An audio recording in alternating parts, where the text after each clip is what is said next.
Bick van der Zandschulp had never been the type to run his mouth. His racket did all the talking, and frankly, it had quite the loud voice. His game was a calculated mix of power and precision, a mechanical masterpiece that had earned him the respect of his ATP peers. But in the lead-up to the Rotterdam Open, it wasn't his backhand or serve making headlines. It was his rock-solid, borderline cocky belief that he'd once again take down Carlos Alcaraz. As soon as he entered the media zone, reporters swarmed him like seagulls eyeing a dropped sandwich. Microphones were shoved in his face. Cameras zoomed in for any flicker of doubt. But Bick? Oh, he was as cool as a damn glacier. Adjusting the sleeves of his training jacket with the casualness of a man choosing a Netflix show, he exhaled and simply said, "Yeah, I think I'll win again." The room froze for half a second before chaos erupted. Journalists scribbling frantically, adjusting recorders, exchanging, "Did he just say that?" looks. It wasn't arrogance. It wasn't an attempt to stir the pot. It was just how he felt. One particularly eager reporter cut in, asking if he was worried that Alcaraz had leveled up since their last clash. Bick shrugged. "Alcaraz is a hell of a player, no doubt. But I've beaten him before. And I know I can do it again." There was something almost annoyingly calm about the way he said it, not like a guy puffing out his chest, but like someone who genuinely believed in his ability. He had immense respect for Alcaraz, admired his tenacity, his blistering speed, the way he had climbed the rankings with the hunger of a man who refuses to settle. But Bick also understood a fundamental truth. Nobody is unbeatable. Meanwhile, across the tournament complex, Alcaraz was just finishing a practice session, toweling off after a grueling drill. He hadn't heard Bick's comments directly, but in the age of the internet, news traveled faster than a Djokovic return. His coach, Juan Carlos Ferrero, casually mentioned it while packing up. "Van der Zandschulp says he's gonna beat you again." Ferrero smirked, waiting for a reaction. Carlos, still catching his breath, chuckled. "Good. That's how it should be." Alcaraz respected confidence. Hell, he thrived on it. He admired players who backed themselves, who stepped onto the court like they belonged there. After all, he had spent his whole career proving himself, breaking past barriers others tried to set for him. He expected nothing less from his opponents. The crowd in Rotterdam was going to be electric. Dutch fans were fiercely loyal, and Bick would feed off their energy with every point, every down-the-line forehand that sent the stadium into a frenzy. But Carlos had danced this dance before. He had played in hostile Davis Cup arenas where the crowd screamed for his downfall. He knew how to shut them up. As the match day approached, both players fine-tuned their weapons. Bick focused on his precision, his rhythm, the tempo that had worked so damn well the last time. Alcaraz. He sharpened his aggression, his relentless footwork, the suffocating pressure he loved to apply on his opponents until they cracked. The tension was thick. Analysts dissected past matches, highlighting strengths and weaknesses. Experts debated whether Bick's confidence was justified or if he was about to get a rude awakening. Social media, a war zone. Some called it a bold prediction. Others called it pure delusion. A journalist asked Bick if he regretted making such a statement. He shook his head, looking at them like they just asked if water was wet. "Why the hell would I? If I step on that court not believing I can win, I've already lost." When Alcaraz heard that, he let out a small chuckle. Exactly. And with that, the stage was set. The match hadn't even started, but the battle? Oh, that shit was already well underway. Bick van der Zandschulp wasn't the kind of guy who needed to stir the pot. He didn't crave the spotlight, didn't thrive on drama, and sure as hell didn't have any interest in playing the villain. His style was more silent storm. No unnecessary noise, no flashy antics. He just stepped onto the court and let his racket do the heavy lifting. So when he made that offhand comment about beating Alcaraz again, it wasn't some cocky headline-grabbing stunt. It was just how he saw things. If he didn't believe he could win, Why the hell even step onto the court? And yet, the media gobbled it up like starving hyenas. They twisted it into some bold challenge, as if he'd spat in Alcaraz's face and declared himself the king of tennis. That wasn't the case. Bick knew exactly how dangerous the kid was. Hell, Carlos was a walking highlight reel with the athleticism of a damn superhero. The kid could launch winners from absurd angles, outlast his opponents in lung-busting rallies, and shift gears midpoint like a goddamn shapeshifter. His speed? Borderline unfair. 1 second, he was on the baseline. The next, he was at the net, pulling off some ridiculous drop volley like it was nothing. Bick had seen it firsthand. He had felt the sheer weight of that game, the suffocating pressure Alcaraz applied. But he had beaten him. And that meant something.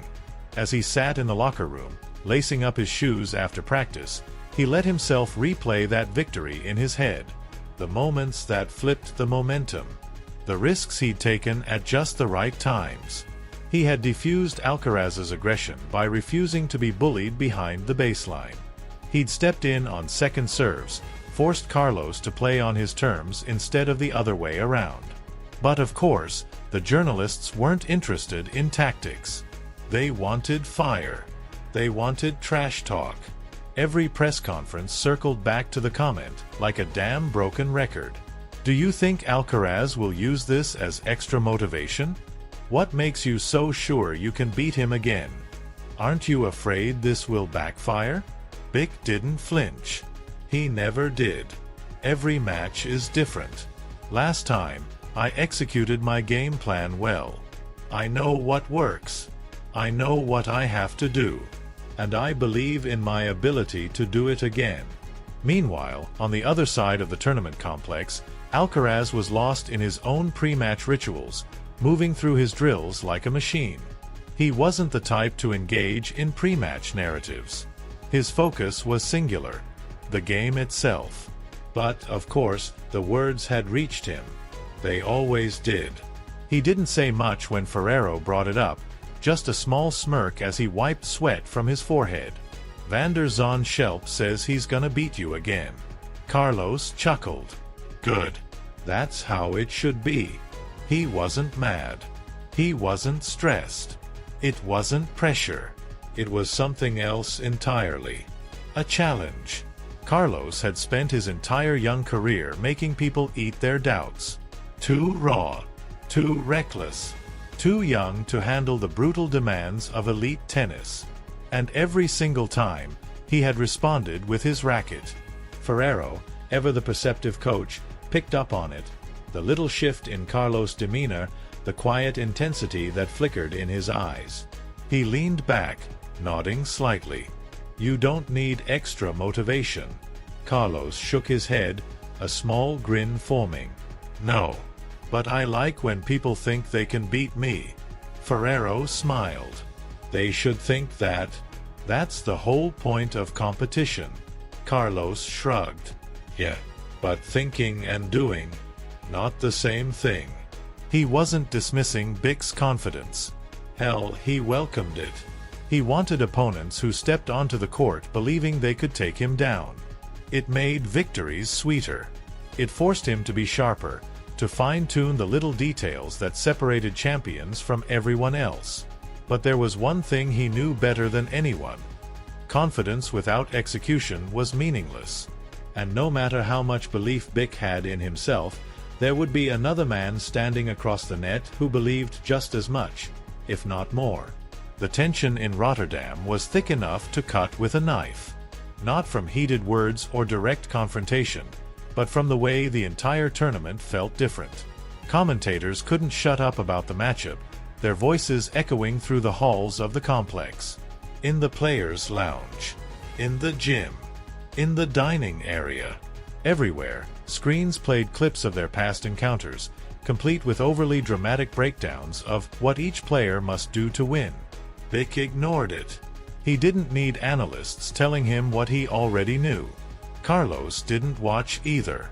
He had never been one to obsess over predictions. He trusted his instincts, his preparation, his ability to adapt in real time. And soon, none of the chatter would matter. The time for words was running out, replaced by the cold, unforgiving reality that only the court would decide who was right. Sitting in the locker room, Bick absent-mindedly wrapped the overgrip around his racket handle, feeling the familiar texture settle under his fingers. It was part ritual, part necessity. The small details helped him center himself. And yet, his words still hovered in the air, swirling around the tournament like an incoming storm. He hadn't intended for them to cause this much of a stir, but that was just how this world worked. Say something with confidence, and people would either call you cocky as hell or dumb as fuck. Bick van der Zandschulp didn't give a damn about labels. He wasn't out here trying to stir shit up for the sake of headlines. He said what he said because he meant it. Plain and simple. Leaning back against the wooden bench, he let his head rest against the cold metal lockers, exhaling slowly. The air was thick with a familiar cocktail of liniment, fresh sweat, and that weird but oddly satisfying rubbery scent of brand new tennis balls. If you played this sport long enough, that smell was practically nostalgic. Somewhere in the background, the muffled rhythm of footsteps echoed across the tiled floor. Players shuffling in and out, coaches murmuring to their teams, tournament staff moving with that quiet efficiency that made the whole event run like a well-oiled machine. His coach, the man who had been in the trenches with him through the highest highs and the shittiest lows, sat nearby, flipping through notes on a clipboard. This wasn't the time for deep tactical discussions. That would come later, in the final briefing before bed, when they'd analyze every possible scenario, every micro-adjustment that could be the difference between winning and watching Alcaraz celebrate on the other side of the net. For now, the coach just glanced up and muttered, "You know the storm's coming, right?" Bick smirked, tightening his grip on his racket. "Yeah, but I've been through storms before." Across the complex, in a different wing of the players' area, Carlos Alcaraz sat in a nearly identical locker room. The vibe, however, couldn't have been more different. While Bick was all quiet confidence, soaking in the moment like a monk in meditation, Carlos was the human embodiment of movement. He hated stillness. His legs bounced subtly, that restless energy always simmering beneath the surface, even when he was supposed to be relaxing. A resistance band stretched between his hands, his muscles still buzzing from his last training session. Around him, his team moved like clockwork, fully accustomed to his habits. His physio was going over recovery notes, double-checking hydration levels. Ferrero, arms crossed and leaning against the wall, watched him with the kind of calm patience that only a man who had seen it all could have. Finally, he broke the silence. "You're thinking about it?"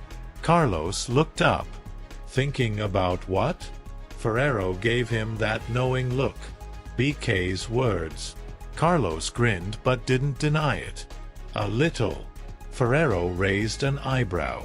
"A little?" The smirk on Carlos' face widened. One of the things he respected most about Ferrero was his bullshit detector. There was no point trying to act indifferent. "Fine.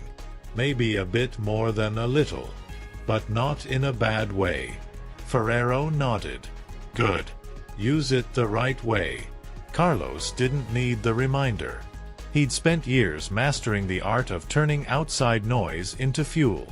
He liked when people thought they could take him down. He welcomed it. He wanted opponents to step onto the court believing they had a chance, just so he could take that belief and crush it, point by point, game by game. He had seen it before, the way players started a match full of confidence, only for that spark in their eyes to slowly fade when they realized what it really meant to be on the other side of the net from him. This wasn't arrogance. It was just the reality. Tennis wasn't just about breaking an opponent physically, it was about getting inside their damn head. And if BK wanted to believe he could pull it off again, that was fine. But Carlos had his own beliefs. Outside the locker rooms, the Rotterdam Open atmosphere was building to a fever pitch. Even with the stadium empty, the court hummed with energy. The overhead lights bathed the pristine surface in a cool, sterile glow. The sound of tennis balls being struck echoed across the complex as last-minute practice sessions carried on. The steady rhythm of forehands, backhands, serve smacking cleanly against taut racket strings. Tournament staff weaved through the hallways, some carrying trays stacked with energy drinks and protein bars for the players, others obsessively checking schedules, making sure everything ran with military precision. In the media zone, the commentators wouldn't shut up about the matchup. Vander Zandschulp says he's going to beat Alcaraz again, one analyst mused, his voice playing over the hallway speakers. That's a bold claim, but it's not completely baseless. He's beaten him before. Sure, another chimed in, but Alcaraz isn't the same player he was back then. This version of Alcaraz? Stronger, faster, smarter. The debate raged on. Fans were equally split. Social media exploded with predictions, arguments, and straight-up tennis wars in the comment sections. Some admired Bick's confidence, seeing it as a sign of mental toughness. Others thought he was out of his damn mind, convinced Alcaraz was too dominant, too relentless. But here's the thing, none of that shit mattered. No tweet, no hot take, no overanalyzed headline would mean a single thing when the match actually started. Because the only truth that mattered? The one decided on the court. Both men knew it. Bick sat back in the locker room, absent-mindedly wrapping an overgrip around his racket handle, feeling the familiar texture settle under his fingertips. It was a ritual as much as a necessity, one of those little details that helped lock him in. And yet, his words were still out there, lingering in the air, circulating through the tournament like an incoming thunderstorm. He hadn't planned for them to make this much noise. But that's the thing about this sport. Say something with confidence, and people will either call you a legend or a dumbass.